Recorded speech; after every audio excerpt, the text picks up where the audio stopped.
ఓం నమో వెంకటేశాయ. త్రిలోక్యాం మోహకరూప త్రిపుట్యాం సాధకరూప గోవింద గోవింద. ఓ స్వామి, నేను ఉండటానికి పెద్ద పెద్ద రాజభవనాలు వీటన్నిటిని నిన్ను కోరను. కుబేరుడి ఇల్లు చాలా సంపదలతో తలతూగుతూ ఉంటుంది అని అంటారు, దాన్ని కూడా నేను కోరను. కుబేరుడి కంటే పై స్థాయిలో ఉండేటువంటి ఇంద్రుడి రాజభవనాన్ని కూడా నేను కోరను. చివరికి లక్ష్మీదేవే సాక్షాత్గా నివాసం ఉండేటువంటి భవనాలను కూడా నేను కోరను. ఎందుకంటే ఇవన్నీ అశాశ్వతాలు.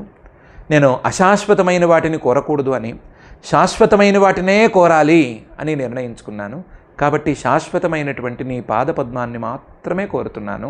నన్ను అక్కడ నివాసం ఉండేటట్లు చేయి అని అఖిలాండకోటి బ్రహ్మాండ నాయకుడు దేవదేవుడు శ్రీ వెంకటేశ్వర స్వామి వారిని నరపతి నిలయం త్వాం నాభియాచేహమద్య నరసమసదనం వా నిత్యభిన్నం కదాపి సురవరభవనం వా మారమాతుర్గృహం వా మృతిజని విధురంతే పాదపద్మం వినాభో అని ప్రార్థించుకుంటూ శ్రీశుకుల వారి ఉపదేశమైనటువంటి శ్రీమద్భాగవత గ్రంథం యొక్క అధ్యయన కార్యక్రమాన్ని ప్రారంభించుకుందాము. యథాప్రకారం ప్రార్థనా శ్లోకాలను చదువుకుని ఈ కార్యక్రమానికి మంగళాచరణం చేసుకుందాము. శ్రీ గురు ప్రార్థనా. గురుర్బ్రహ్మా గురుర్విష్ణు గురుర్దేవో మహేశ్వరః గురుః సాక్షాత్ పరం బ్రహ్మ తస్మై శ్రీ గురవే నమః. శ్రీనివాస ప్రార్థనా. పద్మోద్భవాదివంద్యాయ పద్మజన్యాప్రియాయ చ పద్మనాభాయ దేవాయ శ్రీనివాసాయ తే నమః. అథ సంకల్పః అస్మాకం ఉపాత్త సమస్త దురిత క్షయ ద్వారా బుద్ధిశుద్ధ్యర్థం విద్యాభివృద్ధ్యర్థం భక్తిజ్ఞానవైరాగ్యాది తదనుకూల సర్వసంపత్సమృద్ధ్యర్థం శ్రీపరమేశ్వర ప్రీత్యర్థం శ్రీమద్భాగవత పాఠం కరిష్యామహే. అస్య శ్రీమద్భాగవత స్తోత్ర మహామంత్రస్య నారద ఋషిః బృహతి ఛందః శ్రీకృష్ణః పరమాత్మా దేవతా బ్రహ్మబీజం భక్తిశక్తిః జ్ఞానవైరాగ్యే కీలకం అస్మాకం శ్రీమద్భగవత్ప్రసాదసిద్ధ్యర్థే పాఠే వినియోగః. ధ్యానం నారాయణస్య గుణగానవిధోపయుక్తం వ్యాసప్రసూతశుకగుంఫితవర్ణయుక్తం రాగాపహానమపి భావరసేన సిక్తం గీతం సమాలపత భాగవతం ప్రయుక్తం. శ్రీ గురుభ్యో నమః. హిరణ్యకశిపువు బ్రహ్మగారి దగ్గర నుంచి వరాలు పొందాడు. ఆ వరాలతో విర్రవీగుతున్నాడు. ఎక్కడ లేని భోగాలను అనుభవిస్తున్నాడు. అందరినీ హింసిస్తున్నాడు. అందరి మీద తన ప్రచండమైనటువంటి ఆజ్ఞల్ని జారీ చేసి వాళ్ళందరినీ బాగా హింస పెడుతున్నాడు. అలాంటి హిరణ్యకశిపువు యొక్క పాలనాకాలం సుమారుగా 71 యుగాల పాటు సుదీర్ఘంగా సాగింది. ఒక మన్వంతర కాలం పాటు ఆ పాలన సాగింది. ఆ పాలనలా సాగుతూ ఉంటే ఏవం ఐశ్వర్యమత్తస్య దృప్తస్య ఉచ్ఛాస్త్రవర్తినః కాలో మహాన్ వ్యతీయాయ బ్రహ్మశాపముపేయుషః అనే తీరులో ఆ సనకాదుల యొక్క శాపాన్ని అనుభవిస్తున్నటువంటి కాలం అలా గడుస్తూ ఉంటే తస్యోగ్రదండ సంవిఘ్నాః సర్వే లోకాః సపాలకాః అన్యత్రాలబ్ధ శరణాః శరణం యయురచ్యుతం. తస్య ఆ హిరణ్యకశిపువు యొక్క ఉగ్రదండ సంవిఘ్నాః భయంకరమైన అతి క్రూరమైనటువంటి దండనల్ని తట్టుకోలేకపోయారు. సంవిఘ్నాః చాలా భయపడిపోయారు, బాధపడిపోయారు, ఉద్వేగం చెందిపోయారు. ఎవరు? సర్వే లోకాః లోకాలన్నీ అదే పరిస్థితుల్లో ఉన్నాయి. సపాలకాః లోకాల కంటే కూడా లోకపాలకులు బాగా ఎక్కువ ఇబ్బంది పడ్డారు. ఎందుకంటే లోకపాలకుల యొక్క అధికారాలన్నిటినీ లాగేసుకున్నాడు, వాళ్ళ సామర్థ్యాలన్నిటినీ తనలో ఉంచుకుని వాళ్ళనేమో పనికి పెట్టుకుంటాడు, తనేమో చేయవలసిన పనులు తోచిన పనులు చేసేస్తున్నాడు. ఇది కాక చండశాసనము, ఉగ్రదండనలు ఇవన్నీ ఉన్నాయి. దాంతో లోకపాలకులు చాలా చాలా చాలా చాలా ఇబ్బంది పడ్డారు. ఇబ్బంది పడి అన్యత్ర అలబ్ధ శరణాః, ఇక వేరే దిక్కు లేక, వేరే శరణు లేక, ఇంకా మనకి ఎక్కడా శరణు దొరకదు అని నిర్ణయించుకుని శరణం యయురచ్యుతం, అచ్యుతుడైనటువంటి ఆ శ్రీమన్మహావిష్ణువును శరణు వేడారు. వేరే శరణు లేదు, వేరే దిక్కు లేదు, వేరెవ్వరూ ఇతని నుంచి కాపాడలేరు. కేవలం ఆ శ్రీమన్మహావిష్ణువు మాత్రమే, అచ్యుతుడు మాత్రమే మనల్ని కాపాడుతాడు అని గట్టిగా నిర్ణయించుకుని ఆయన్నే శరణు వేడారు. తస్యోగ్రదండ సంవిఘ్నాః సర్వే లోకాః సపాలకాః అన్యత్ర ఆలబ్ధ శరణాః శరణం యయురచ్యుతం. అయితే శరణం ఆయన్ని వేడాలి అంటే, ఆయన్ని శరణు వేడాలి అంటే ఆయన ఉన్న చోటుకి వెళ్ళాలి. ఆయన ఉన్న చోటుకి వెళ్ళటం ఎట్లాగా? ఆ స్థాయి ఏది, అటువంటి సాధనేది, ఆ వైకుంఠానికి చేరేటువంటి తపస్సేది, యోగమేది? ఏమీ లేవు కదా. కేవలం ఉన్నది బాధ మాత్రమే, ఉన్నది కష్టం మాత్రమే. ఈ కష్టంలో ఉన్నవాడు స్వామిని చేరేదెట్లా, స్వామి దగ్గరికి వెళ్ళేదెట్లా, శరణు వేడేదెట్లా? ఈ విషయాలను ఆలోచించారు లోకపాలకులు. ఆలోచించి తస్యై నమోస్తు కాష్ఠాయై యత్రాత్మా హరిరీశ్వర యద్గత్వా ననివర్తంతే శాంతా సన్యాసినో మలాః అని చెప్పి ఉన్నవాళ్ళు ఉన్న చోట దండం పెట్టేసుకున్నారు. ఎలా దండం పెట్టుకున్నారు? తస్యై నమోస్తు కాష్ఠాయై, ఆ పరమాత్మ ఎక్కడ ఉన్నాడు అనే సంగతి తెలియదు అనే పెద్ద విషయం కాదు. ఆ పరమాత్మ ఉండేటువంటి చోటు ఏ దిక్కులో ఉంది అని కూడా తెలియదు కదా మనకి. అందువల్ల తస్యై నమోస్తు కాష్ఠాయై, ఆ దిక్కుకే నమస్కారము. ఏ దిక్కుకు నమస్కారము? యత్ర ఆత్మా హరిహి ఈశ్వర, ఎక్కడైతే ఈశ్వర సర్వేశ్వరుడైనటువంటి హరి శ్రీహరి ఉన్నాడో, ఏ దిక్కులో ఉన్నాడో ఆ దిక్కుకు ఓ నమస్కారము.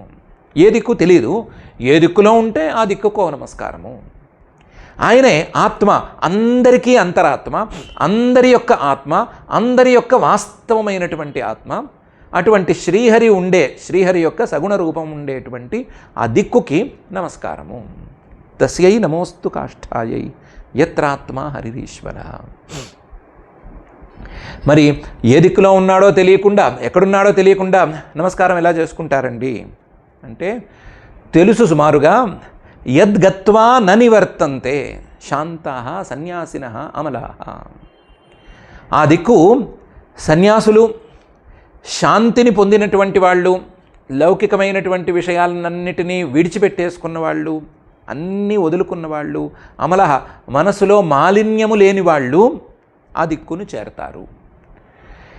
చేరిన వాళ్ళు కాకపోతే వెనక్కి మాత్రం తిరిగిరారు. యద్గత్వా, ఆ దిక్కుని లేదా ఆయన ఉన్నటువంటి స్థానాన్ని చేరి న నివర్తంతే, తిరిగి మళ్ళీ రారు, మరలి రారు. శాంతాః, శాంతిని పొందినటువంటి వాళ్ళు, సన్యాసినః, లౌకికమైనటువంటి విషయాలన్నిటినీ విడిచిపెట్టిన వాళ్ళు, అమలాః, మానసికమైనటువంటి నైర్మల్యాన్ని సాధించినటువంటి వాళ్ళు. ఇలాంటి వాళ్ళు ఆ శ్రీహరి దగ్గరికి వెళ్ళి అక్కడ మోక్షాన్ని పొందుతారు, మళ్ళీ తిరిగి రారు. అలాంటి శ్రీహరి ఏదో ఒక దిక్కులో ఉన్నాడు అని తెలుస్తోంది సుమారుగాను. ఆయన ఉన్న దిక్కుకి నమస్కారము అని దండం పెట్టుకున్నారు. తస్యై నమోస్తు కాష్ఠాయై యత్రాత్మా హరిరీశ్వర యద్గత్వా న నివర్తంతే శాంతాః సన్యాసినో మలాః. ఇతి తే సంయతాత్మానః సమాహిత ధియో మలాః ఉపతస్థుః హృషీకేశం వినిద్రా వాయుభోజనాః. ఆ దిక్కుకు దండం పెట్టుకుంటే సరిపోదు కదా. దాంతో ఉన్నవాళ్ళు ఉన్న చోటే కూర్చున్నారు, లేదా నుంచునే ఉన్నారు. నుంచునే ఉండి ఈ మాట అనుకుంటూ, ఆ శ్రీహరి ఉండే దిక్కుకైనా సరే నమస్కారము అని అనుకుంటూ ఇది తే, ఆ లోకపాలకులందరూ కూడా సంయతాత్మానః, మనస్సుని మొత్తం ఏకాగ్రంగా మార్చారు. మనస్సును ఏకాగ్రంగా మార్చవలసిన పరిస్థితి ఇది. ఎందుకంటే మనస్సులో బాధే సాగుతూ ఉంటే, అయ్యో హిరణ్యకశిపువు, అన్యో హిరణ్యకశిపువు అనే మాట అనుకుంటూ ఉంటే, హిరణ్యకశిపువు మనల్ని ఇబ్బంది పెట్టాడు, హిరణ్యకశిపువు పొడిచాడు, హిరణ్యకశిపువు అవమానించాడు, కాలుతో తన్నాడు, ఇవన్నీ అనుకుంటూ కూర్చుంటే ధ్యాసంతా హిరణ్యకశిపువు మీదకి వెళుతుందే కానీ ఆ శ్రీహరి మీదకి వెళ్ళదు కదా. అందుకని ఆ బాధల్ని వాటన్నిటినీ తన్నేసి తోసేసి బయటికి తోసేసి సంయతాత్మాన మనస్సును ఏకాగ్రంగా ఆ శ్రీహరి మీద నిలబెట్టారు. సంయతాత్మాన సమాహిత ధియ, దానికి మొత్తం బుద్ధిని మొత్తం కూడగట్టుకుని బుద్ధిశక్తిని మనశ్శక్తిని మొత్తాన్ని పరమాత్మ మీదకు కేంద్రీకరించారు.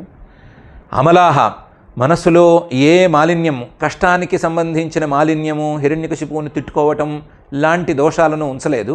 వాటిని తాత్కాలికంగా వచ్చిన వాటిని తాత్కాలికంగానైనా సరే బయటికి తోసేశారు. తోసేసి ఉపతస్థు, ఉన్నవాళ్ళు ఉన్న చోట ఆయన్ని ఉపాసన చేయటం మొదలుపెట్టారు. ఉపాసన అంటే ఏమీ లేదు, ఆయన్నే తలుచుకుంటూ ఉన్నారు. ఉపతస్థు హృషీకేశం, హృషీకం అంటే మనస్సు కదా, ఆ మనస్సును కూడా నియంత్రించగలిగిన, మనస్సులో మాత్రమే చక్కగా ప్రత్యక్షం కాగలిగిన, మనసులో మాత్రమే విస్పష్టంగా కనిపించేటువంటి ఆ శ్రీమన్ మహావిష్ణువును తలుచుకుంటూ ఉపాసన చేసుకుంటూ ఉన్నారు. వినిద్రాహ, నిద్ర కూడా నిద్రపోలేదు. యోగ సాధనలో లేదా ఉపాసనలో నిద్ర అనేది పెద్ద విఘ్నకారి. అలాంటి నిద్రను దరిచేరనివ్వలేదు.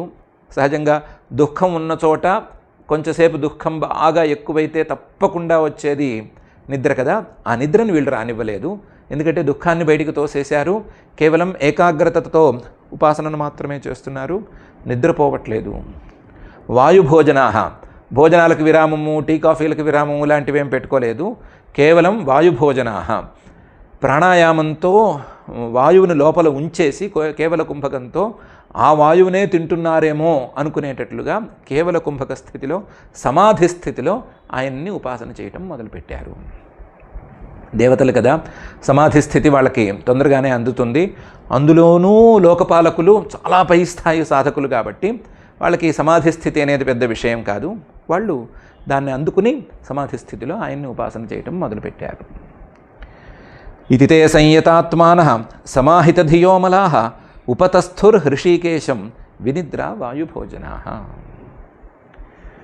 వీళ్ళ కష్టాన్ని ఆ శ్రీహరి గమనించాడు. వీళ్ళ ఏకాగ్రతకి కూడా సంతోషించాడు. వీళ్ళు చేసిన ఉపాసనానికి వెంటనే ఫలితం ఇవ్వాలి అని అనుకున్నాడు. అనుకుని తాను ప్రత్యక్షం కాకుండా తన వాణిని మాత్రం వీళ్ళకి వినిపించాడు. తేషాం ఆవిరభూద్వాణి అరూపా మేఘనిస్వన సన్నాదయంతి కకుభ సాధూనాం అభయంకరీ. వాళ్ళు ఇలా ఉపాసన చేస్తూ ఉండగా తేషాం వాళ్ళకి ఆవిరభూద్వాణి ఒక శబ్దం వినిపించింది. వాళ్ళ మనసులకో లేకపోతే చెవులకో ఒక అపూర్వమైనటువంటి శబ్దం అనేది ఆవిర్భవించి వినిపించింది. తేషాం ఆవిరభూద్వాణి. ఆ వాణి, సామాన్యంగా వాణి శబ్దం అంటేనే ఆ శబ్దాన్ని ఉత్పత్తి చేసేటువంటి స్థానం కనిపిస్తూ ఉండగానే ఆవిర్భవిస్తుంది. మాట్లాడేవాళ్ళు ఉంటే మాటలు బయటికి వస్తాయి, లేదా శబ్దం వేరే శబ్దం ఏమైనా ఉంటే అది చేసేటువంటి చోటు నుంచి శబ్దం ఉద్భవిస్తుంది. ఇక్కడ శబ్దం మాత్రమే వినిపిస్తోంది. ఆ శబ్దాన్ని ఉత్పత్తి చేసేటువంటి రూపం మాత్రం కనిపించడం లేదు. ఆ రూపాన్ని కనిపించనివ్వలేదు. రూపం ఏదో ఉంటే ఉంది కానీ రూపాన్ని కనిపించనివ్వలేదు. అరూప. ఆ శబ్దం మాత్రం మేఘనిస్వన. మేఘాలు ఆకాశంలో అలా పారుతూ ఉంటే, మేఘాలు అలా ఆకాశంలో తేలియాడుతూ ఉంటే వచ్చే శబ్దం ఉంటుంది కదా, ఉరుము శబ్దం లాంటిది. అలాంటి శబ్దంతో చాలా అందంగా ఉంది. ఉరుము అంటే భయం కలిగించవచ్చు, అందుకని ఉరుము శబ్దం లాంటిది అనుకున్నాము. భయాన్ని కలిగించని మేఘాలకు సంబంధించినటువంటి శబ్దం, అలాంటి శబ్దం వినిపించింది. చాలా గంభీరంగా ఉంది. గంభీరంగా ఉండటంతో పాటు సన్నాదయంతి కకుభ, దిక్కులన్నిటిలోనూ దాని యొక్క ప్రతిధ్వని చటచటచట పారిపోతోంది. దిక్కులన్నిటిలోనూ దాని యొక్క ప్రతిధ్వని పాకుతోంది. అలాంటి శబ్దం ఉద్భవించింది. సన్నాదయంతి కకుభ. ఆ శబ్దం తాలూకు అర్థం ఏముంది అని ఆలోచించనక్కర్లేదు. ఆలోచించకుండానే సాధూనాం అభయంకరి. ఆ శబ్దం వినిపిస్తే మంచి వాళ్ళకి అమ్మయ్య మాకు భయం లేదు అని అనిపించేలా ఉంది. దాని అర్థం ఏంటి, ఆయన ఏమన్నాడు, ఏ అర్థంతో అన్నాడు ఏమక్కర్లేదు. ఆ శబ్దం వినిపిస్తే చాలు సాధువులు, మంచి మార్గంలో ఉన్న వాళ్ళందరూ అమ్మయ్య మా తరపున భగవంతుడు ఉన్నాడు, మనకేం భయం లేదు అని అనుకోవాలి. అలా ఉంది. అలాంటి శబ్దాన్ని ఆయన ఉత్పత్తి చేశాడు. ఆ శబ్దం ఈ లోకపాలకులు దేవతలు విన్నారు. తేషాం ఆవిరభూద్వాణి అరూపా మేఘనిస్వన సన్నాదయంతి కకుభ సాధూనాం అభయంకరీ. అయితే ఆయన అర్థయుక్తంగానే మాట్లాడాడు. ఆ మాటలు ఇలా ఉన్నాయి. మాభైష్ట విబుధ శ్రేష్ఠ సర్వేషాం భద్రమస్తువః మద్దర్శనం హి భూతానాం సర్వశ్రేయోపపత్తయే అని అన్నాడు. ముందుగా విబుధ శ్రేష్ఠ, దేవతలలో శ్రేష్ఠులైనటువంటి ఓ లోకపాలకుల్లారా, మా భైష్ట, భయపడకండి. మా భైష్ట విబుధ శ్రేష్ఠ సర్వేషాం భద్రమస్తువః. మీరు ఎవరి తరపున ఇప్పుడు నుంచుని నన్ను ప్రార్థిస్తున్నారో వారికి అందరికీ కూడా, సర్వేషాం వహ, మీ అందరికీ కూడా భద్రమస్తు, మంచి కలుగ్గాక. సర్వేషాం భద్రమస్తు వహ. మద్దర్శనం హి భూతానాం సర్వశ్రేయోపనుత్తయే. ఎందుకు భయపడద్దంటున్నాను, ఎందుకు మీకు మంచి కలుగుతుంది అని అంటున్నాను అంటే, మద్దర్శనం, ఇప్పుడు నేను మీకు వినిపించాను కదా, నా శబ్దం వినిపించింది కదా, కాబట్టి మద్దర్శనం అది జరిగిందంటే భూతానాం, ఎవరికైనా సరే, ఏ ప్రాణికైనా సరే, సర్వశ్రేయోపపత్తయే, అన్ని రకాల శ్రేయస్సులు కలగటానికి ఉపయోగపడుతుంది.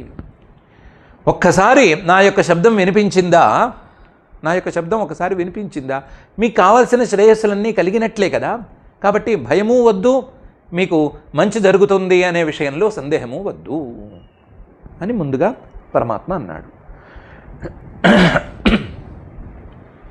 మాభైష్ట విబుధశ్రేష్ఠ సర్వేషాం భద్రమస్తువః మద్దర్శనం హి భూతానాం సర్వశ్రేయోపపత్తయే అనే ఈ శ్లోకంలో పరమాత్మ వాళ్ళని చూసి అన్నట్టున్నాడు, కానీ కాన్సన్ట్రేషన్ మాత్రం మన మీదే గట్టిగా ఉన్నట్టుంది.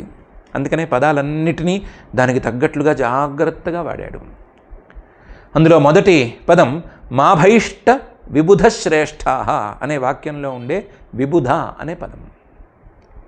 విబుధ అనే పదానికి ఒకవైపు దేవతలు అనే అర్థం ఉంది, మరొక వైపు పండితులు, జ్ఞానవంతులు అనేటువంటి అర్థం కూడా ఉంది. మాభైష్ట విబుధ శ్రేష్ఠ, జ్ఞానవంతుల్లారా, కాస్త ఆలోచన ఉన్నవాళ్లలారా, అయ్యో ఈ ప్రపంచం ఏంటి ఇలా ఉంది, లేదా సంసారం ఏంటి దుఃఖమయంగా ఉంది అనేటువంటి ఆలోచన ఉన్నవాళ్ళలారా భయపడకండి. ఈ సంసారాన్ని, ప్రపంచాన్ని చూసి భయపడక్కర్లేదు. సర్వేషాం భద్రమస్తుభ, మీలాంటి వాళ్ళందరికీ మంచి జరగాలి అనటానికే నేనున్నాను. మంచి చక్కగా జరుగుతుంది, మంచి జరిగి తీరుతుంది. సర్వేషాం భద్రమస్తుభ. మీరు ఈ భయం నుంచి, ఈ కష్టం నుంచి బయటపడాలి అంటే మద్దర్శనం, నన్ను చూడటం అనేది చేసుకోవాలి, నన్ను సాక్షాత్కరింపజేసుకోవటం అనేది చేయాలి. మద్దర్శనం, మద్దర్శనం హి భూతానాం, ఒక్కసారి నన్ను చూడటం అనేది జరిగిందా సర్వశ్రేయోపపత్తయే, శ్రేయస్సులన్నీ కలిపితే ఎంత ఫలితమో అంత ఫలితం వచ్చేసినట్లే, సర్వశ్రేయస్సులు కలిగినట్లే, ఇంకా వెతుక్కోనక్కర్లేదు. నన్ను చూడటమే చివరి ఫలితం కాబట్టి నన్ను ఒకసారి ప్రత్యక్షంగా చూడటం అనేది జరిగిందా మీకు అన్ని శ్రేయస్సులు కలిగినట్లే. అన్ని శ్రేయస్సుల తాలూకు ఫలితం మీకు నా సాక్షాత్కారం వలన లభిస్తుంది అని మన మీద కాన్సన్ట్రేషన్తోనే పరమాత్మ చెప్తున్నాడు. లేకపోతే విబుధ శ్రేష్ఠ అన్నప్పుడు విబుధ అనే పదమే అక్కర్లేదు. అలాగే మచ్శ్రవణం అని అనకుండా మద్దర్శనం అని కూడా అననక్కర్లేదు. మాభైష్ట హే సురశ్రేష్ఠ అన్న శ్లోకం పూర్తవుతుంది. మచ్శ్రవణం అనో, మచ్చబ్ద శ్రవణం అనో, మచ్చబ్ద శృతి అనో, ఏదో కాస్త శ్లోకానికి తగ్గట్లుగా 2-3 అక్షరాలు సర్దుకోవటం అనేది పెద్ద పని కాదు. కానీ అదేదో గడిచిపోయిన కథ. ఈ కథని వినేవాళ్ళు రాబోయే కాలంలో రాబోతున్నారు. వాళ్ళకి మంచి మాట వినిపించాలి, ఈ సందర్భంగా వాళ్లకు ఉపయోగించే మాట వినిపించాలి అనే అభిప్రాయంతో అన్నట్లుగా పరమాత్మ ఈ మాట అంటున్నాడు. మాభైష్ట విబుధశ్రేష్ఠ సర్వేషాం భద్రమస్తువః మద్దర్శనం హి భూతానాం సర్వశ్రేయోపపత్తయే అనేటువంటి ఈ శ్లోకంలో. అయితే తొందరగానే ప్రస్తుతంలోకి వచ్చేశాడు. జ్ఞాతమేతస్య దౌరాత్మ్యం దైతేయాపసదస్య యత్ తస్య శాంతిం కరిష్యామి కాలం తావత్ ప్రతీక్షత అని అన్నాడు. మీరు ఎవరి గురించి కంప్లైంట్ చెప్పదలుచుకుంటున్నారో, మీరు ఎవరి వల్ల బాధలు పడుతున్నాము అని మొరపెట్టదలుచుకున్నారో వాడి గురించి నాకు తెలుసు, వాడి యొక్క దుర్మార్గం గురించి కూడా నాకు తెలుసు. ఏతస్య ఆ హిరణ్యకశిపువు యొక్క, ఈ హిరణ్యకశిపువు యొక్క దౌరాత్మ్యం, దుర్మార్గం అనేది, దుర్మార్గంగా అతను ప్రవర్తించడం అనేది జ్ఞాతం, నాకు చక్కగా తెలుసు. జ్ఞాతమేతస్య దౌరాత్మ్యం. ఈ హిరణ్యకశిపువు దైతేయాపసద, దితి యొక్క వంశంలో, దితి యొక్క సంతానంలో నీచుడు, అపసద నికృష్టుడు. హిరణ్యాక్షుడు నికృష్టుడే, హిరణ్యాక్షుడి కంటే కూడా హిరణ్యకశిపువు నికృష్టుడు. ఇంకా కూడా దితి యొక్క సంతానంలో తర్వాత రాబోయే వాళ్ళు చాలామంది ఉన్నారు కదా. ప్రహ్లాదుడు ఉన్నాడు, ప్రహ్లాదుడు కొడుకు విరోచనుడు ఉన్నాడు, విరోచనుడు కొడుకు బలిచక్రవర్తి ఉన్నాడు. వాళ్ళ వంశం చాలా పెద్దది. ఆ రాబోయే కాలంలో వంశంలో పుట్టిన వాళ్ళలో కూడా ఇతను చాలా నీచుడు. ఈ వంశంలో, దితి వంశంలో హిరణ్యకశిపువు అంతటి నీచుడు మరొకడు లేడు. దైతేయ అపసదస్య, దైతేయాపసదస్య యత్ దౌరాత్మ్యం, దితి సంతానంలో, దితి యొక్క వంశంలో నికృష్టుడైనటువంటి హిరణ్యకశిపువు యొక్క దుర్మార్గం అనేది నాకు చక్కగా తెలుసు. తెలిస్తే ఏం ఉపయోగం? దానికైనా ప్రతీకారం చేయాలి కదా. నీకు ముందే తెలుసు, నువ్వు సర్వజ్ఞుడివే అంటే ముందే వచ్చి మమ్మల్ని కాపాడాలి కదా. అంటే తస్య శాంతిం కరిష్యామి, ఏం భయం లేదు, నేను దాని మీ కష్టాలన్నిటికీ నేను ఒక శాంతిని చేస్తాను, ఆ హిరణ్యకశిపువుకి ఏదో శిక్ష వేస్తాను అని అన్నాడు. వేస్తాను అని ఇంకా చెప్తావేమయ్యా, వెంటనే చేయకూడదా అంటే కాదు, కాలం తావత్ ప్రతీక్షత. దేనికైనా సరే కాలం అనేది రావాలి, కాలం వచ్చినప్పుడు మాత్రమే శిక్ష వేయటం కుదురుతుంది. కాబట్టి ప్రతీక్షత. ఈ సృష్టి తాలూకు వ్యవస్థలో కార్యకారణభావం అనేది చాలా ప్రధానం. ఆ కార్యకారణభావం అనే దాన్ని దాటి ఎవరూ చేయకూడదు. కార్యకారణభావాన్ని దాటి చేయగలిగిన సామర్థ్యం ఉన్నా సరే పరమాత్మనైనటువంటి నేను నా సృష్టిలోని ఈ కార్యకారణభావాలను పాడు చేయకూడదు. సామర్థ్యం ఉండొచ్చు, కానీ కార్యకారణభావాలు దాటిపోతే చాలామందికి ఇబ్బంది అవుతుంది. ఆ హిరణ్యకశిపువు తపస్సు చేశాడు, తపస్సుకి వరాలను కోరాడు, వరాలను బ్రహ్మగారు ఇచ్చారు. మధ్యలో వాడు మొదటి ఏడాది, రెండో ఏడాది పాలనలోనే బాలేదు అని కట్ చేస్తే అర్థమేంటి? ఇప్పుడు తపస్సు అనే దానికి ఫలితం ఉన్నట్లా లేనట్లా? రేపటి రోజున మరొకళ్ళు మంచివాళ్లే అయినా తపస్సును నమ్ముతారా నమ్మరా? హిరణ్యకశిపువుకి కట్ చేసినట్టు మాకు కట్ చేయొచ్చు కదా అని సందేహిస్తారు కదా. అసలే ఏ మాట చెప్పినా సరే ప్రశ్నల మీద ప్రశ్నలు వేసి వేధించుకు తినేవాళ్ళు కదా మనుషులంటేను. అలాంటి వాళ్ళకి ఈ కార్యకారణ భావాన్ని సరిగ్గా నిర్వచించి చూపించకపోతే, ఆ తపస్సు చేసిన వాడు ఎంత దుర్మార్గుడైనా సరే వాడి యొక్క తపస్సు ఫలితాన్ని వాడు అనుభవించవలసిందే అనే మాట చెప్పకపోతే తర్వాత వాళ్ళకి తపస్సు మీద నమ్మకం ఏం కలుగుతుంది? అందువల్ల ఈ కార్యకారణ భావాన్ని పాడు చేయకుండా కొంతకాలం పాటు ఆగవలసిందే. కొంతకాలం పాటు ఆగండి. తస్య శాంతిం కరిష్యామి. ఆ హిరణ్యకశిపువు విషయంలో మీరు పడ్డ కష్టాలన్నిటికీ నేను ఒక మంగళం పాడతాను అని శ్రీహరి వాళ్ళతో అన్నాడు. జ్ఞాతమేతస్య దౌరాత్మ్యం దైతేయాపసదస్య యత్ తస్య శాంతిం కరిష్యామి కాలం తావత్ ప్రతీక్షత అని. ఎవరైనా అంటారు కదా, ఎంతకాలం అవ్వాలి, ఇప్పటికీ 71 యుగాల పాటు అని నడిచింది, ఈ 71 యుగాల పాటు మమ్మల్ని కాల్చుకు తిన్నాడు హిరణ్యకశిపువు, ఇంకా కాలం రావాలి అంటే 1 మన్వంతరమా 2 మన్వంతరాలా ఏంటో తమరు చెప్పాలి కదా, చెప్పకపోతే ఇంకా టెన్షన్గా ఉంటుంది కదా అని. దానికి పరమాత్మే చెప్పాడు, అలా నేను స్టాప్ వాచ్ పెట్టి చెప్పలేను, ఫలానా సమయానికి ఫలానా నిమిషానికి ఏం చెప్పను, తప్పు చేసినప్పుడు అనే మాట చెప్తాను. యదా దేవేషు వేదేషు గోషు విప్రేషు సాధుషు ధర్మే మయి చ విద్వేషః సవా ఆశు వినశ్యతి అని చెప్పాడు.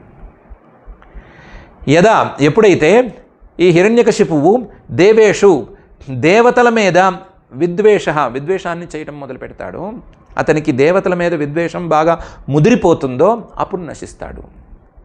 వేదేషు ఎప్పుడైతే వేదాల తాలూకు కర్మలు, ఆ కర్మల తాలూకు ఫలితాలు, సుఖదుఖాలు వీటిని అనుభవిస్తూ కూడా ఆ వేదాల మీద ద్వేషాన్ని పెంచుకుంటాడో అప్పుడు ఆశు వినశ్యతి, నశించిపోతాడు.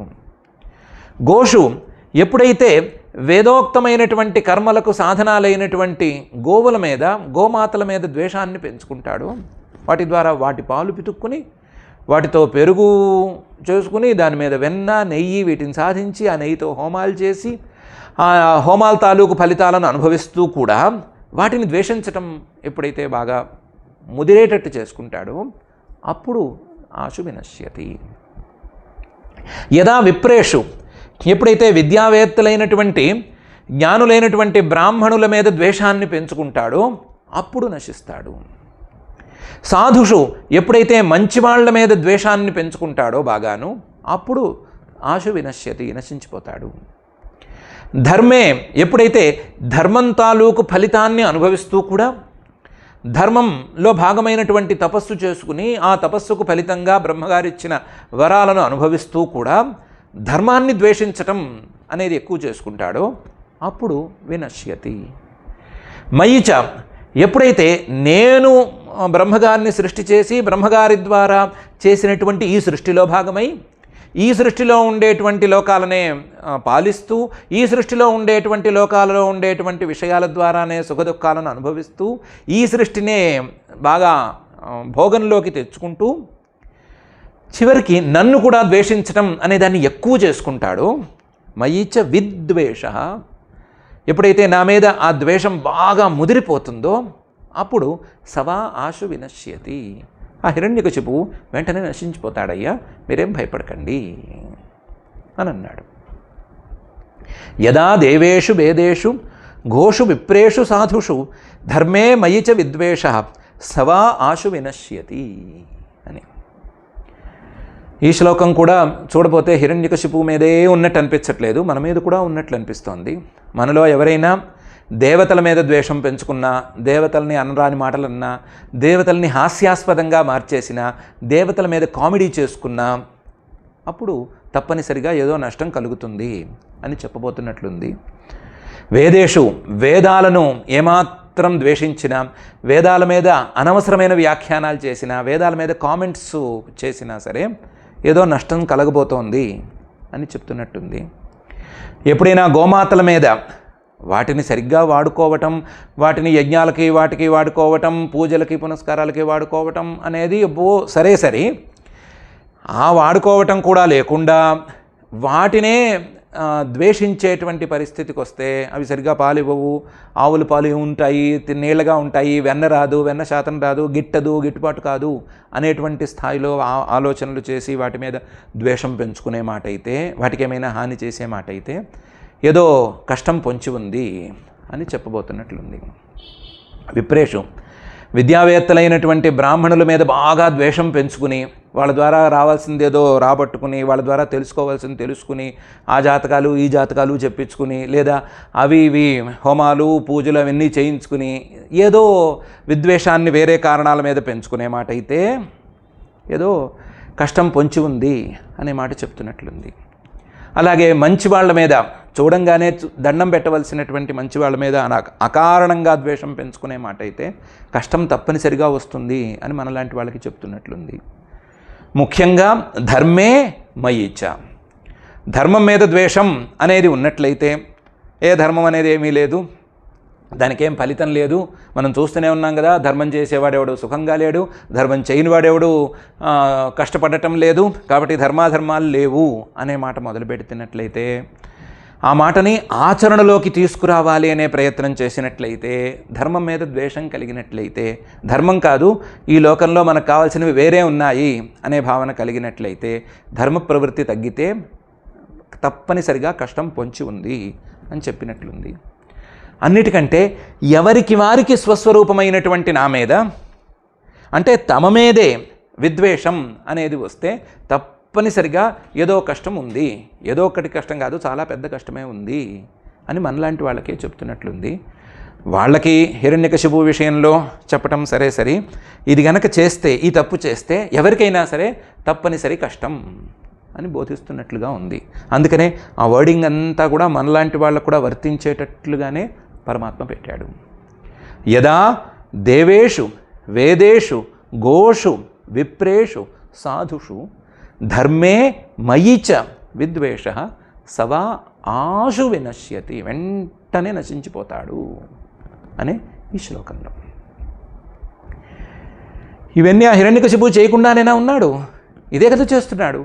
మమ్మల్ని చూస్తే చాలా చిరపరలాడుతున్నాడు, మమ్మల్ని చూస్తే గిట్టడం లేదు, ఇంకా వేదాలను గురించి చెప్పక్కర్లేదు, గోవులు విప్రులు సాధువులు లెక్కే లేదు వాడికి, ధర్మం అనేది ఏమాత్రం లెక్కలో లేదు, నువ్వంటే చాలు మండిపడుతున్నాడు కదా.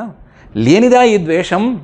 ఆ ద్వేషం కోసం నేను ప్రతీక్షిస్తున్నాను, ఆ ద్వేషం బాగా ముదిరితే నేను వచ్చేస్తాను, శాంతింకరిష్యామి అని అంటున్నావేమయ్యా అని దేవతలు కాస్త ధైర్యం చేసి అడిగితే అన్నాడు, కాదు ఇంకొకటి ఉంది, పూర్తవలేదు, మీరే తొందరపడ్డారు, ఇంకొక మాట ఉంది, అది గనక చేశాడంటే నేను రంగంలోకి దిగేస్తాను. ఏం చేస్తాడు? ఏం చెయ్యాలి? ఏం చేస్తే దిగుతాను? నిర్వైరాయ ప్రశాంతాయ స్వసుతాయ మహాత్మనే ప్రహ్లాదాయ యదా దృహ్యేత్ హనిష్యేపి వరోర్జితం అని అన్నాడు. నిర్వైరాయ, అతనికి ప్రహ్లాదుడు అనే ఒక కొడుకున్నాడు. అక్కడ ప్రహ్లాదుడు అనేటువంటి కొడుకు నిర్వైరాయ, ఎవ్వరి మీద శత్రుభావం ఉన్నవాడు కాడు, ఎవ్వరినీ శత్రువులుగా భావించడు. నిర్వైరాయ. ప్రశాంతాయ, ఏమాత్రం ఉద్వేగానికి లోనవ్వడు, అస్సలు అతనిలో ఉద్వేగం అనేది మత్సుకు కూడా కానరాదు. ఎలాంటి పరిస్థితి వచ్చినా సరే, కొండ మీద నుంచి తోసేసినా సరే టెన్షన్ పడ్డు, ప్రశాంతంగా ఉంటాడు, నాకు భగవంతుడు ఉన్నాడు అనే ధైర్యంతో ఉంటాడు. ప్రశాంతాయ. అలాంటివాడు ఈ హిరణ్యకశిపువు కడుపున పుట్టాడు. స్వసుతాయ, హిరణ్యకశిపువుకే కొడుకు ఇలాంటివాడు. ఈ హిరణ్యకశిపువు ద్వేషానికి వైరానికి మారు రూపమైతే, వాణ్ణి చూసినా వీణ్ణి చూసినా ఎవరిని చూసినా చిరపరలాడేటువంటి స్వభావానికి ప్రతిరూపమైతే, ఇతని కొడుకు మాత్రం నిర్వైర ప్రశాంత. ఇలాంటివాడు మహాత్మనే, చాలా గొప్పవాడు. ఈ మహాత్ముడు ఈ దురాత్ముడి యొక్క కొడుకుగా పుట్టాడు. ఈ దురాత్ముడి యొక్క కొడుకైనటువంటి మహాత్ముడు ప్రహ్లాదుడు అనేటువంటి మహాత్ముడు నా యొక్క భక్తుడు. ఇలాంటి ప్రహ్లాదుడికి నా భక్తుడు అనేవాది బ్రాకెట్లోనే అతని యొక్క నిర్వైర స్థితి, ప్రశాంత స్థితి, మాహాత్మ్యం ఇవే లెక్కలోకి వస్తాయి. ఇవి ఉన్నటువంటి ఆ ప్రహ్లాదుడికి యదా దృహ్యేత్, ఈ హిరణ్యకశిపువు ద్రోహం గనక తలబెట్టాడా, యదా దృహ్యేత్, ఎప్పుడైతే ద్రోహం తలబెడతాడో అప్పుడు హనిష్యే, ఏమాత్రం వెనకాడను, వెంటనే అతని తలకై తీసేస్తాను, అతన్ని సంహరిస్తాను. అతనికి చాలా వరాలు ఉన్నాయి కదా, నువ్వు సంహరిస్తానంటే ఎలా కుదురుతుంది? ఇంతకుముందైతే తస్య శాంతిం కరిష్యామి అన్నావు, మా కష్టాలను పోగొడతావు అనుకుని అర్థం చేసుకున్నాము. కానీ ఇప్పుడేమో అతన్ని సంహరించేస్తానంటున్నావు. అతనేమో సంహారానికి 150 మెలికలు పెట్టి వరాలు అడిగాడు. ఆ ఆయుధంతో కూడదు, ఈ ఆయుధంతో కూడదు, పగలు కూడదు, రాత్రి కూడదు, లోపల కాదు, బయట కాదు అనుకుంటూ చాలా వరాలు అడిగాడు. మరి అలాంటి వరాలు ఉన్నటువంటి వాడిని నువ్వు మాత్రం ఎలా సంహరిస్తావు? నువ్వే అన్నావు కదా కార్యకారణ భావాన్ని రక్షించుకోవాలి, కార్యకారణ భావాన్ని రక్షించకపోతే తపస్సు మీద నమ్మకం కలగదు అని అంటే దానికన్నాడు అపి వరోర్జితం. నా భక్తుడు అలాంటి నిర్వైర స్థితిలో ఉండే ప్రహ్లాదుడి మీద దాడి చేస్తే, ఆ ప్రహ్లాదుడికి ద్రోహం చేస్తే, అతని మీద ఏమైనా ఇతను ఇబ్బందులు గురి చేసే పనులు చేసే మాట అయితే, నేనేమి ఇలాంటి వరాలను కూడా లెక్క చేయను. అలాంటప్పుడు నేను నియమాలను కూడా లెక్క చేయను. అపి వరోర్జితం, వరాలతో ఎంత బలిసి ఉన్నా పర్వాలేదు, ఊర్జితం విర్రవీగుతున్నా సరే పర్వాలేదు, నేను లెక్క చేయను. అప్పుడు మాత్రం సంహరించి తీరుతాను. ఎలా సంహరిస్తాను? నా ప్లాన్ లేవు, నాకుంటే అవన్నీ మీకెందుకు? నా భక్తుల మీద దాడి చేస్తే, నా భక్తుల మీద నిర్వైరంగా ప్రశాంతంగా ఉండేటువంటి గొప్పవాళ్ళ మీద దాడి చేస్తే నేను తప్పనిసరిగా యాక్షన్ తీసుకుంటాను అని శ్రీహరి అన్నాడు. నిర్వైరాయ ప్రశాంతాయ స్వసుతాయ మహాత్మనే ప్రహ్లాదాయ యదా దృహ్యేత్ హనిష్యే అపి వరోర్జితం అనేటువంటి ఈ శ్లోకంలో కొంచెం లీలగా మనలాంటి వాళ్ళకు కూడా మాటలు చెప్తూనే ఉన్నట్టున్నాడు. నిర్వైరంగా ఎవరి మీద శత్రుత్వం లేని వాళ్ళు, ప్రశాంతంగా ఉండేవాళ్ళు, గొప్ప మనస్సు కలిగిన వాళ్ళు ఉంటే వాళ్ళకి ద్రోహం చేయరాదు. వాళ్ళకి ద్రోహం తలపెట్టే మాట అయితే, వాళ్ళని ఏమైనా ఇబ్బంది పెట్టే మాట అయితే నేను సాక్షాత్తు శ్రీహరినే వచ్చి యాక్షన్ తీసుకుంటాను అని లీలగా చెప్తున్నట్లుంది. ప్రహ్లాదాయ అని పదం ఉంది కాబట్టి మనం ప్రత్యేకించి గత శ్లోకము ఆకృతం శ్లోకంలో చెప్పుకున్నట్లుగా కరెక్ట్గా చెప్పుకోలేం, కానీ ఇలాంటి లీలగా వచ్చేటువంటి అర్థం కూడా ఉన్నట్లే ఉంది. గొప్పవారి జోలికి ఎవరూ పోవద్దు, గొప్పవారికి మంచివారికి ద్రోహం తలపెట్టవద్దు అని చెప్పినట్లే ఉంది. ఈ మాట అయితే చెప్పాడు. నిర్వైరాయ ప్రశాంతాయ స్వసుతాయ మహాత్మనే ప్రహ్లాదాయ యదా దృహ్యేత్ హనిష్యే అపి వరోర్జితం అనే శ్లోకంలో. శ్రీ నారద ఉవాచ, తర్వాత ఏం జరిగింది అనే విషయాన్ని నారద మహర్షి గారు ధర్మరాజు గారితో చెప్తున్నారు. ఇత్యుక్త్వా లోకగురుణ తం ప్రణమ్య దివౌకసః న్యవర్తంత గతోద్వేగాః మేనిరేచ అసురం హతం అని. ఇత్యుక్తా, ఈ విధంగా శ్రీహరి చెప్పంగానే, శ్రీహరి తాలూకు శబ్దాలు వినంగానే, లోకగురుణ, ఆయన జగద్గురువు, ఆయన లోకాలన్నిటికంటే పెద్దవాడు, లోకాలన్నిటినీ గురువులా కాపాడేటువంటి వాడు ఆయన ఈ మాటలు చెప్పేసరికి తం ప్రణమ్య, ఆయన శబ్దం ఏదో వైపు నుంచి వచ్చింది అని అనిపిస్తుంది కదా, ఆ దిక్కుకో దండం పెట్టుకున్నారు. ఎవరు? దివౌకసః, దేవతలు, స్వర్గంలో నివాసం ఉండేటువంటి దేవతలు దివౌకసః ఆ వైపుకి దండం పెట్టుకుని న్యవర్తంత, అక్కడి నుంచి వెళ్ళిపోయారు, తమ తమ స్థానాలకి వెళ్ళిపోయారు. అంతవరకు అందరూ ఒకే చోట నుంచుని ఉపాసన చేశారని అనుకున్నాం కదా, ఆ ఉపాసనను ఆపేసి న్యవర్తంత తమ తమ స్థానాలకి మళ్ళారు. కానీ వచ్చేటప్పుడు చాలా భయంతో వచ్చారు, చాలా బాధతో వచ్చారు. తమ తమ స్థానాలకు వెళ్ళేటప్పుడు మాత్రం గతోద్వేగాః, మనసులో ఏ భయము లేకుండా, ఏ బాధ లేకుండా, ఏ ఉద్వేగము లేకుండా హాయిగా వెళ్ళారు. ఎందుకు వెళ్ళారు అంటే మేనిరేచ అసురం హతం, మనకేముంది భయము, ఆ శ్రీహరి మనకు మాట ఇచ్చాడు. ఏమని మాట ఇచ్చాడు? నేను చూసుకుంటాను, తస్య శాంతిం కరిష్యామి అని మాట ఇచ్చాడు. వాడు తప్పులు చేస్తే, తప్పుల్లో తప్పైనటువంటి ప్రహ్లాదుడికి ద్రోహం తలపెట్టడం అనేది చేస్తే నేను రంగంలోకి దిగుతాను అని చెప్పాడు. అయిపోయింది, వీడి పని అయిపోయింది. ఒక్కసారి ఆయన గనక మాట ఇచ్చాడంటే, ఒకసారి కమిట్ అయ్యాడంటే ఏమాత్రం వెనకాడ్డా ఆయన, మన రక్షణ బాధ్యత ఆయన తీసుకుంటాడు, భయం ఏం లేదు అని అనుకుని నిర్భయంగా వాళ్ళ స్థానాలకు వెళ్ళిపోయారు. ఇత్యుక్తాలోకగురుణ తం ప్రణమ్య దివౌకసః న్యవర్తంత గతోద్వేగాః మేనిరే చాసురం హతం. మరి ఈ ప్రహ్లాదుడికి ఇతను ద్రోహం చేశాడా? అసలు ప్రహ్లాదుడు అనేవాడు ఎవడు? అతనికి ద్రోహం చేయవలసినటువంటి పరిస్థితి హిరణ్యకశిపువుకి ఎందుకు కలిగింది? ఇలాంటి ప్రశ్నలకి సమాధానాన్ని మొదలుపెట్టడానికి నారద మహర్షి గారు పైన ప్రహ్లాద ఉపాఖ్యానాన్ని కరెక్ట్గా మొదలు పెడుతున్నారు. తస్య దైత్యపతేః పుత్రాః చత్వారః పరమాద్భుతాః ప్రహ్లాదో అభూన్ మహాంస్తేషాం గుణైర్మహదుపాసకః అనేటువంటి శ్లోకంతో ప్రారంభించి, తస్య ఆ దైత్యపతేః, దితి వంశానికి చెందినటువంటి రాజైనటువంటి హిరణ్యకశిపువుకి చత్వారః పుత్రాః, నలుగురు మగపిల్లలు ఉండేవారు. పరమాద్భుత, నలుగురు గొప్పవాళ్లే, నలుగురు మంచివాళ్లే, గొప్పవాళ్లే. వాళ్లలో ప్రహ్లాద అనేవాడు ఆఖరివాడు అంటున్నారు, ఈయన చివరివాడు అంటున్నారు. మొదటివాడు అనే మాట ఉంది, చివరివాడు అనే మాట కూడా ఉంది. అభూత్ మహాంస్తేషాం, వాళ్ళల్లో ఈ ప్రహ్లాదుడు అనేవాడు చాలా గొప్పవాడు. ఈ నలుగురిలో కూడా నలుగురు మంచివాళ్లే, నలుగురు గొప్పవాళ్లే, నలుగురిలోకే ప్రహ్లాదుడు ఇంకా గొప్పవాడు. ప్రహ్లాదోభూత్ మహాంస్తేషాం గుణై, అందులోనూ గుణాలతో ఇతను మహాన్, సద్గుణాలతో ఇతను గొప్పవాడుగా ఉన్నాడు. మహదుపాసక, అందులో అతని యొక్క ప్రధానమైన గుణం పెద్దవాళ్ళని చూస్తే వాళ్లకు సేవ చేయటం, పెద్దవాళ్ళను గౌరవించటం అనేటువంటి గుణం ఉన్నవాడు. మహతాం ఉపాసక, పెద్దవాళ్ళని ఉపాసన చేస్తాడు, పెద్దవాళ్ళ నుంచి మంచి విషయాలను తెలుసుకుంటూ ఉంటాడు. అలాంటివాడు, పెద్దవాళ్ళను గౌరవించే లక్షణం ఈ ప్రహ్లాదుడిలో ఉంది, అందువల్ల అతను చాలా గొప్పవాడు అని ప్రారంభిస్తున్నారు. హిరణ్యకశిపు సంతానం నలుగురని, ఐదుగురని, రెండు రకాలుగా ఉన్నట్లుంది. ప్రహ్లాద, అనుహ్లాద, సంహ్లాద, హ్లాద అని హ్లా హ్లా హ్లా అని 4 హ్లాలు, శిబి అనే 5వ వాడు కూడా ఉన్నాడు అని ఒక చోట ఉంది. ఇక్కడ మాత్రం ప్రత్యేకించి చత్వారహ అనే చెప్తున్నారు. ఈ కథ చెప్తున్నప్పుడు లేదా శ్రీహరి ఈ మాట అన్నప్పుడు 4 కొడుకులు ఉండేవారు, తర్వాత 5వ వాడు పుట్టాడు అనైనా చెప్పుకోవచ్చు, లేదా అది వేరే వ్యవహారము 4 కొడుకులు అనైనా చెప్పుకోవచ్చు. ఎంతమంది కొడుకులున్నా మిగతా వాళ్ళ గురించి చర్చ పెద్దగా లేదు, మనకున్నది ప్రహ్లాదుడి గురించే చర్చ.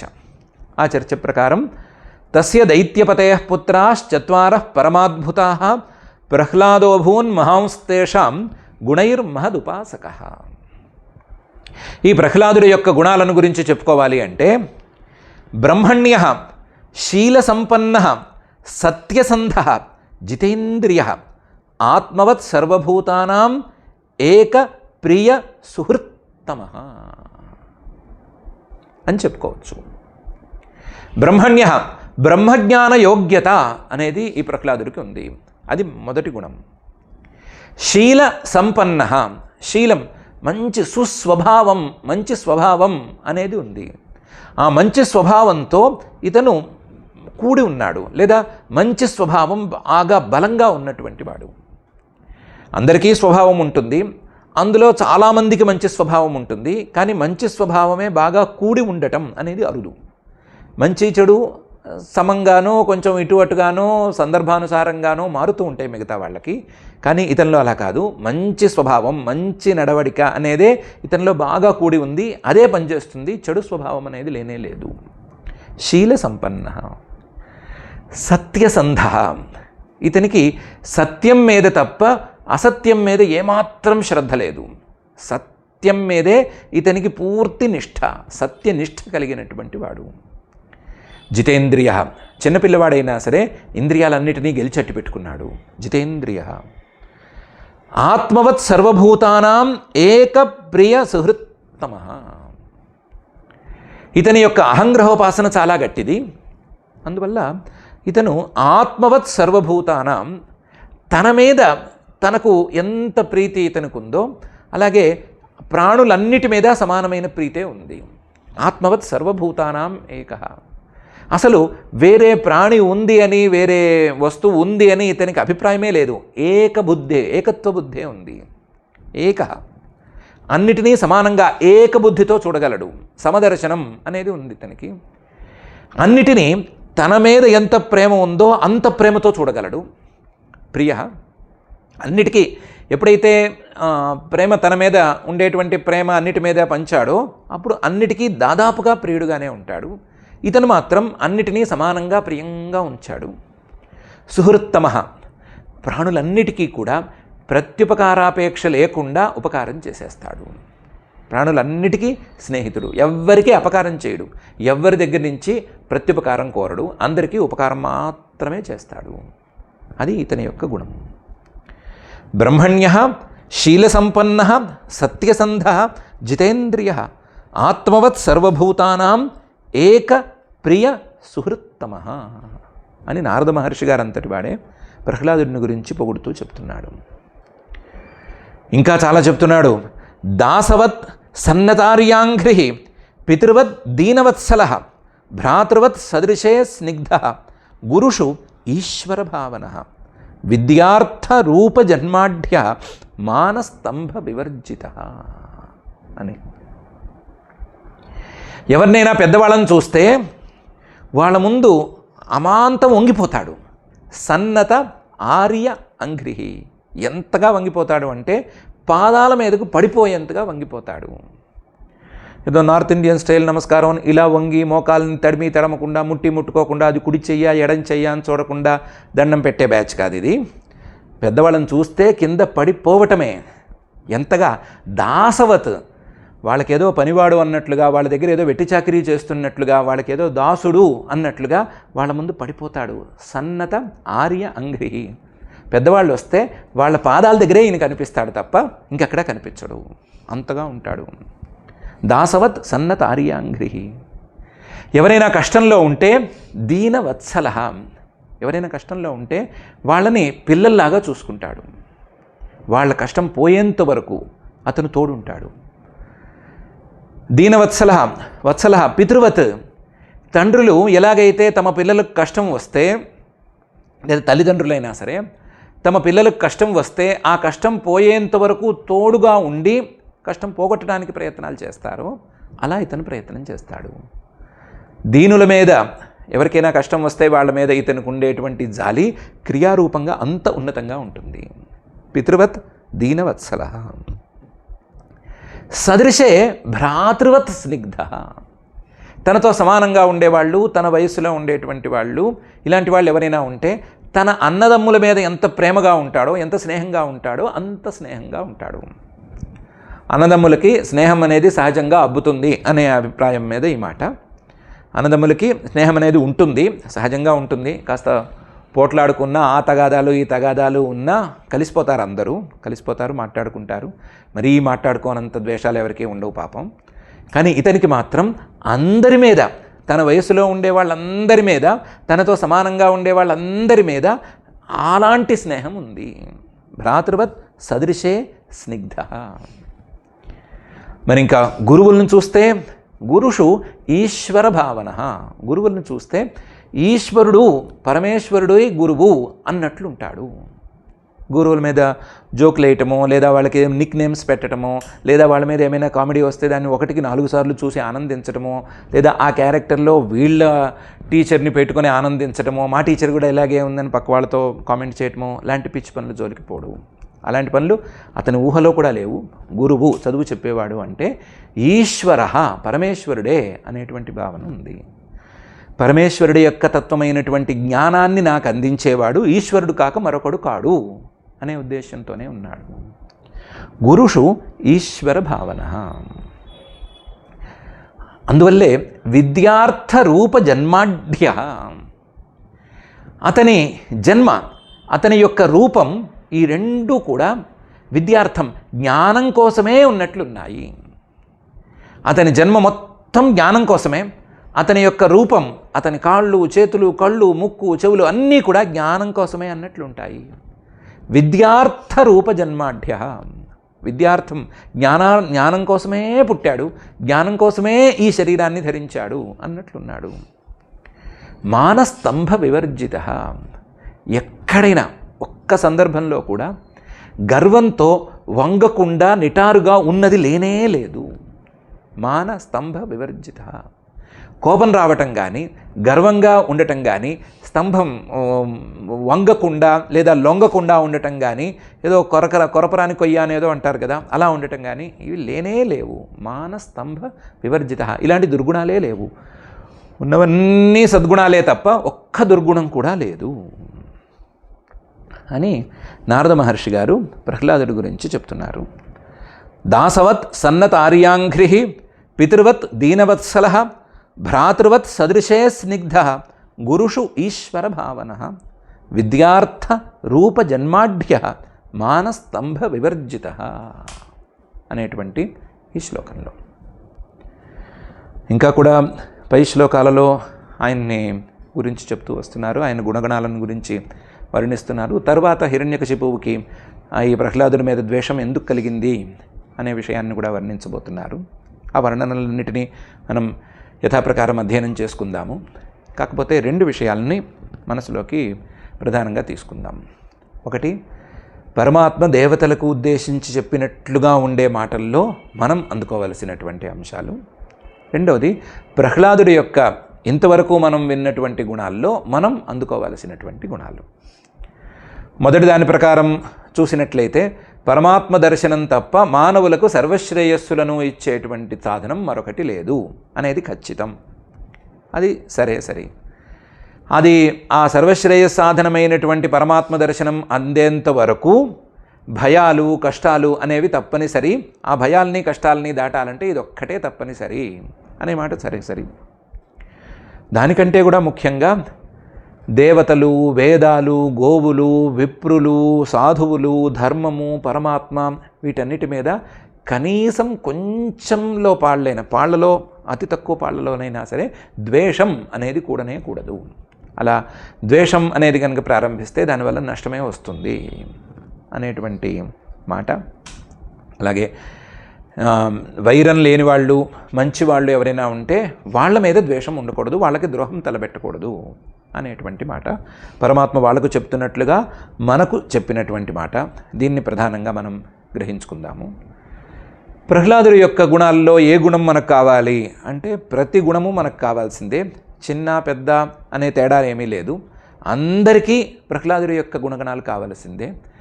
అన్నిటికంటే గొప్పదైనటువంటి గుణం విద్యార్థ రూప జన్మాఢ్య అనేటువంటి గుణం. మిగతా గుణాలు అంతటి గుణాలే, కానీ అతని యొక్క జన్మే, అతని యొక్క రూపమే విద్యార్థం, కేవలం జ్ఞానం కోసమే ఉంది అని నారద మహర్షి గారు అంతటి వాడే అంటున్నాడంటే, నారద మహర్షి గారు ఎంతటివాడు ఆయనే ఇంత మాట అంటున్నాడంటే ఆయన ఏ స్థాయిలో జ్ఞానం కోసం ప్రయత్నం చేసి ఉండాలి.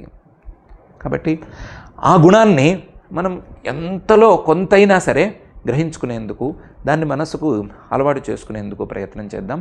మనకు కూడా ఇలాంటి సద్గుణాలు అలవాటయ్యి మనసుల్లో ఎవరి మీద ద్వేషం లేకుండా ఉండి, అందులో వేదాల మీద, దేవతల మీద, బ్రాహ్మణుల మీద ద్వేషం లేకుండా ఉండి, కేవలం పరమాత్మ దర్శనం మీదే శ్రద్ధ ఉండి, దానికి తగ్గ సామగ్రి మీదే మన ఆలోచనలుండి, మన మనస్సు కూడా విద్యార్థంగా మారి, మన జన్మ, మన యొక్క రూపం అంతా కూడా విద్యార్థంగా మారిపోయేటువంటి అవకాశాన్ని కల్పించవలసిందిగా ఆ అఖిలాండకోటి బ్రహ్మాండ నాయకుడు దేవదేవుడు శ్రీ వెంకటేశ్వర స్వామి వారిని భక్తిగా ప్రార్థించుకుందాం.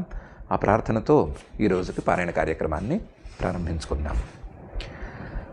అథ శ్రీమద్భాగవతే పారమహంస్యాం సంహితాయాం సప్తమస్కంధే చతుర్థాధ్యాయే శ్లోకాః. తస్యోగ్రదండ సంవిఘ్నాః సర్వే లోకాః సపాలకాః అన్యత్రాలబ్ధ శరణాః శరణం యయురచ్యుతం. తస్యై నమోస్తు కాష్ఠాయై యత్రాత్మా హరిరీశ్వరః యద్గత్వా న నివర్తంతే శాంతాః సన్యాసినో మలాః. ఇతి తే సంయతాత్మానః సమాహిత ధియో మలాః ఉపతస్థుర్హృషీకేశం వినిద్రా వాయుభోజనాః. తేషాం ఆవిరభూద్వాణీ అరూపా మేఘ నిస్వనా సన్నాదయంతి కకుభః సాధూనామభయంకరీ. మా భైష్ట విబుధ శ్రేష్ఠాః సర్వేషాం భద్రమస్తు వః. మద్దర్శనం హి భూతానాం సర్వశ్రేయోపపత్తయే. జ్ఞాతమేతస్య దౌరాత్మ్యం దైతేయాపసదస్య యత్ తస్య శాంతిం కరిష్యామి కాలం తావత్ ప్రతీక్షత. యదా దేవేషు వేదేషు గోషు విప్రేషు సాధుషు ధర్మే మయి చ విద్వేషః సవా ఆశు వినశ్యతి. నిర్వైరాయ ప్రశాంతాయ స్వసుతాయ మహాత్మనే ప్రహ్లాదాయ యదా ద్రుహ్యేత్ హనిష్యేపి వరోర్జితం. శ్రీనారద ఉవాచ ఇత్యుక్తా లోకగురుణా తం ప్రణమ్య దివౌకసః న్యవర్తంత గతోద్వేగాః మేనిరే చాసురం హతం. తస్య దైత్యపతేః పుత్రాః చత్వారః పరమాద్భుతాః ప్రహ్లాదో భూన్మహాంస్తేషాం గుణైర్మహదుపాసకః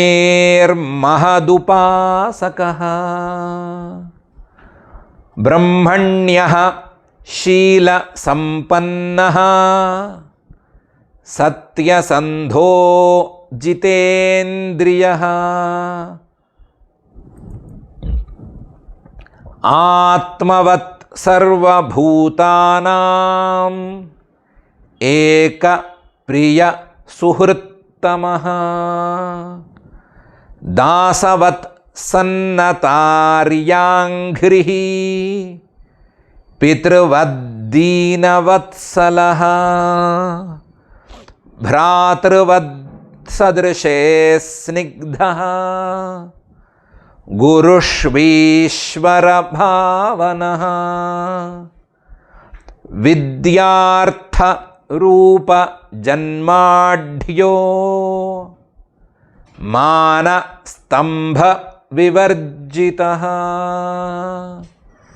ఇతి శ్రీమద్భాగవతే పారమహంస్యాం సంహితాయాం సప్తమస్కంధే చతుర్థాధ్యాయే శ్లోకాః. అథ క్షమా ప్రార్థనా యదక్షరపదభ్రష్టం మాత్రాహీనం చ యద్భవేత్ తత్సర్వం క్షమ్యతాం దేవ నారాయణ నమోऽस्तुते. అథ భగవత్సమర్పణం కాయేన వాచా మనసేంద్రియైర్వా బుద్ధ్యాత్మనా వా ప్రకృతే స్వభావాత్ కరోమి యద్యత్ సకలం పరస్మై నారాయణాయేతి సమర్పయామి. అథ లోకక్షేమ ప్రార్థనా సర్వే భవంతు సుఖినః సర్వే సంతు నిరామయాః సర్వే భద్రాణి పశ్యంతు మా కశ్చిద్ దుఃఖభాగ్ భవేత్. అథ మంగళం శ్రియః కాంతాయ కళ్యాణ నిధయే నిధయేర్థినాం శ్రీవేంకటనివాసాయ శ్రీనివాసాయ మంగళం.